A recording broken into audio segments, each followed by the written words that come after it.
Welcome back, and let's start together with our second segment for today, talking about Egypt's role in the region and more about its relations and ties with the neighboring countries, and also talking on the international level. It's a pleasure to have with us here in the studio Dr. Mariam Waheed, Professor of Economics and Political Science at Cairo University. Good morning. Good morning.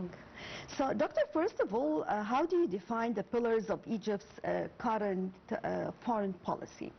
Regarding Egyptian foreign policy, there were constants that are there for years and years of Egyptian foreign policy, that Egypt does not intervene in the international affairs of other countries, it doesn't join military alliances, meaning constant military alliances, also or permanent military alliances, and also it plays a pivotal role in the region and as a middle power, and also there are some other pillars that it's always with international legality and legitimacy. So what underpins Egypt's credibility also as a mediator in the Middle East? Actually, it has played a role, Egypt has played a big role in a lot of conflicts that took place in the region. Specifically, if we talk about the Palestinian cause, that Egypt has been there as playing a pivotal role in mediation in the Palestinian cause for decades and decades. And we have witnessed this year a really big role that is actually a culmination of work that Egypt has played for decades, and specifically in Sharm el-Sheikh summit that was held in October, the big peace summit, where a lot of leaders around the world have participated. I was just going to talk also about Cairo's role in being the center for important events when it comes to mediating and the challenges taking place in the whole region. Yes, of course. For example, in the past few days, there were a lot of meetings taking place also for the conference, the big conference, the Reconstruction of Gaza conference that will be held in the upcoming weeks. And this is a really big conference. Also, there will be donations from different countries around the world pro-reconstruction of Gaza, and there's a lot of talks with leaders from the Arab region, also with Turkey, with the United States of America, of course. And these are the big states actually coordinating and mediating in this conflict that has been there for long decades. Well, how far did Egypt maintain different means of communication between different parties, disputed parties, when we have any challenges in the region? Actually, if we talk, for example, during the 70s, for example, that Egypt has launched the idea of peace. So that was coined the man of peace and war, and also he participated a lot in a lot of different visits around the world also, and in the later decades also pro the idea of peace. It was not in the region at all, so it was always that it's a long-lasting war, but the idea of peace came in, and the idea of the two-state solution, for example, in Palestine is raised, and the different leaders around the world are insisting on this idea of trying to find a solution for this Israeli-Palestinian conflict. So far, what kind of challenges Egypt is facing when it comes to mediations? If we talk about nowadays, that maybe the idea of peace was said that it's very hard actually to find a really good solution for the Palestinian conflict, Israeli-Palestinian conflict. For example, right now the big challenge is the idea of this disarmament of Hamas. This is an idea of negotiations taking place, and there were talks about this idea, how to find a solution for that. And there was a UN resolution 2803, and this was the resolution that was for applying the US President Donald Trump's plan, 20-point plan, and it was actually feasible. And but when they were voting, the 13 countries actually voted yes for the plan, but 2 countries actually abstained. They abstained that they have some concerns about the plan, but they wanted to move forward with the plan, because if we don't have this plan, these were Russia and China. If we don't have this plan, we will go back to war and we won't apply the ceasefire.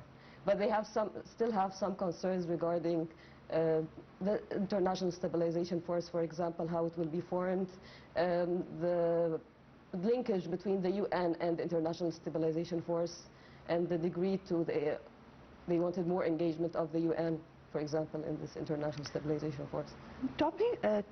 When it moves to the current situation in Gaza, how far Egypt was capable of the continuation of all negotiations, and when it comes to efforts to guarantee the continuation of a ceasefire, despite of the fact that Israel has moved into many different violations, actually.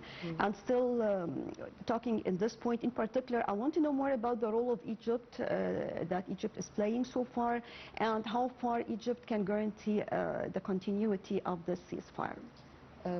The main problem in the past 2 weeks that there's still some violence taking place in the West Bank. So there's some settlers also, there kind of violence taking place against the Palestinian people. So it's still that the idea of truce, complete truce, is still not there. So there's some violations. Of course, it's totally much better in the whole, in Palestine as a whole, but still we have to think about what we can do regarding these violations as well taking place. And that's a concern of all world leaders around the world, into how to find a solution for those violations. Of course, not to the extent of what was taking place of the genocide 2 years ago, but we still have to find a solution for these violations taking place. How far did Egypt put as a priority first allowing humanitarian aid entrance to Gaza? Also, there were many negotiations taking place on all levels between different parties, and Egypt was very keen to put the top priority as the entrance of humanitarian aid. Yes, so according to the all conventions around the world that a lot of countries actually have ratified, that humanitarian aid is really crucial, even at times of armed conflicts. And the Egyptian government and the Egyptian people have actually supported the people in Gaza and the West Bank and the whole Palestine for a long period of time, and a lot of other countries also in the Arab region. And specifically regarding humanitarian aid, that there were a lot of convoys still. Yesterday there's a Zaid al-Izza convoy taking place since last July, where this is the 80th convoy. We're sending lots of humanitarian aid and humanitarian assistance, from baby formulas, from food, from also because we were in the winter time, so clothes, tents also, and mattresses, all of these very important supplies for the people in Gaza, because they're facing a lot of challenges still now. Well, talking about the ceasefire, and Egyptian leadership talked a lot about the importance of not only having a temporary ceasefire. We're looking for a real, we have to stop the war, and we have to start the reconstruction. And we've seen this since the conference or the summit that took place in Sharm el-Sheikh recently, and talking about a conference to be held in Egypt regarding the construction of Gaza. Could you tell us more about this? This conference, there were a lot of preparations, and there were a lot of visits, different ministers traveling abroad, Minister of Foreign Affairs, Dr. Badr Abdelati, and also there were a lot of talks with leaders from around the world to try to find out a solution for the idea of reconstruction, how it will be done exactly, because it will cost a lot, And not only in terms of money and bringing funds, but also because you're trying to rebuild a country. So trying to find homes for people, trying to find jobs also. And the US President Donald Trump talked about this also, how to try to reconstruct it economically, how to try to find new jobs for people, trying to think of also the political organization of the state, the role of the Palestinian Authority, who will be the upcoming elites in the upcoming period. So all of these are concerns of the world community and also of Egypt. And how did Egypt keep its presence or controlled its presence when it comes to Egypt among the international organizations and its presence also on the international level in general? Recently there was the big G20 meeting, and Dr. Mustafa Madbouli participated in it, and he mentioned a lot about the importance of trying to find solutions for the countries of the South also that they are facing, like the idea of debt, for example. These are some of the concerns. And also regarding international organizations, the relations are becoming stronger and stronger with some organizations like the BRICS organization, and Egypt also is part of the COMESA, and trying to find good relations, or to maintain strong and good relations that have been there for ages, and also in the upcoming period with all international actors, with the European Union. There was a visit of President Abdel Fattah el-Sisi to Belgium also to discuss, and that was a very important EU-Egypt summit where a lot of issues were raised, and a lot of talks economically and politically were conducted actually. And there were a lot new conventions. When it comes to Gaza and maintaining the talks with Hamas on one side, with Israel on the other side. Also when it comes to discussions taking place between Ukraine and Russia, and again Egypt was able to maintain this relation and talking between different parties. Well, how far did Egypt maintain this and was able really to play this role on the international level? Not only this, but also to bring all these leaders to be part of such talks? Because there's a main concern for Egypt for fostering stability in the whole world and fostering peace. So trying to maintain talks with a lot of leaders around the world. And there were visits for President Abdel Fattah el-Sisi and also Minister of Foreign Affairs, Dr. Badr Abdelati, to a lot of countries around the world to foster this importance of peace in the region as a whole, and trying to bring in the different opinions of how to, and for example, if we focus specifically on the idea of dialogue between Palestinians in the moments, that is very important, even if they have different opinions, that they would think of the future of the Palestinian people and trying to bring in the future for the Palestinian children, how it will be like, trying to tackle all the different problems and trying to have negotiations between the different Palestinians, trying to think of how to create new jobs for the Palestinians, trying also to maintain talks with the different European leaders around the world, the United States also, and this emphasis on the... And even by taking a look on this current event that we have just got right now, talking about the EU Commissioner for Equality, Preparedness and Crisis Management being here, and again discussing different files, for example, talking about illegal immigration, talking about Sudan and what's happening. And for sure, when it comes to facts and figures, here we can talk about a huge number of refugees here in Egypt. Egypt have these refugees and giving them all the rights provided to Egyptians, making them just like any other citizen here, whether we're talking about medical care, talking about education, health, everything. Tell us more about how did you see this? In Egypt, not today, but for a long period of time, during the Second World War, we had European refugees in Egypt during the Second World War. Always we don't have the idea that refugees are isolated in camps. For example, if they come, they are welcomed in a lot of countries, but in camps, in different areas. But this is not the case in Egypt. And in a closed area. In closed areas, yes. But it's that they live with Egyptians. Normally, they can launch their own shops. They enter the same schools. So it's the same.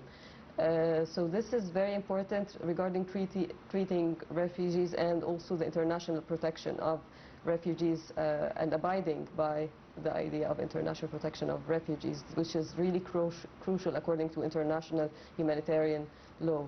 Regarding refugees, actually, they are, as you said, that they have access to hospitals, they have access to schools, and they actually contribute around the world. Refugees, for example, in Germany, Turkish refugees actually contributed to the German economy. So actually, refugees can actually contribute to economies in a lot of countries. And if in our case, when we talk about Syrian or Sudanese refugees, we have common ties with Syrians and refugees. We don't treat them like outsiders. They are like our family. So it's very close people to us.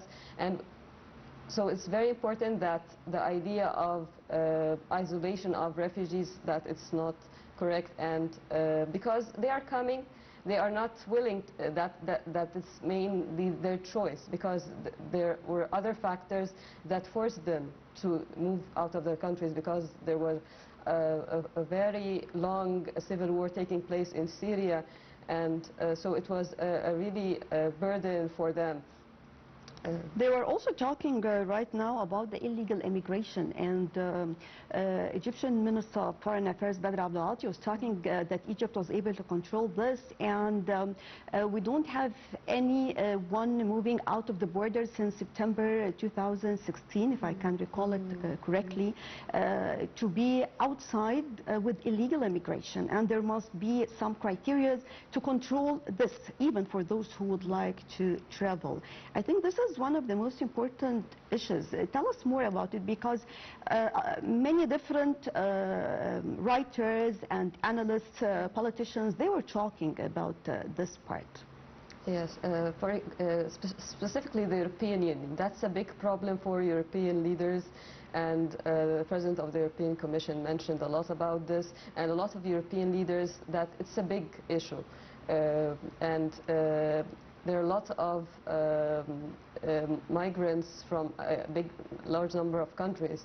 So it's very important that this is, because that's an extra burden, because they don't have any official papers that they are in the country. So it's a really big problem for different European countries, and it sometimes escalates problem with the people who are natives in those countries. So that's trying to find out new discussions and also treaties to try to limit this, and also to apply these treaties, because they are already there. But it's very important that we did a really good job in trying to limit this illegal migration that was there in the past. But there are some other countries actually that had a more percentage of this illegal migration. Talking in particular about having legal channels for this, how far can this help in this respect? Of course, it's very important that migration, that there are lots of treaties organizing the idea of migration around the world. And maybe those, the US, Canada, Australia have tried to limit the number of people who are traveling abroad. I think that it's the countries of the South, for example, in Latin American countries, in Africa, they are thinking of how to actually rebuild their economies, so not to increase the number of migrants, because they will find jobs, good jobs, they will find good homes, so they would not necessarily want to migrate. That's why the new, for example, there's a new development bank in the BRICS region, for example, and this is trying also to have more free trade agreements. Now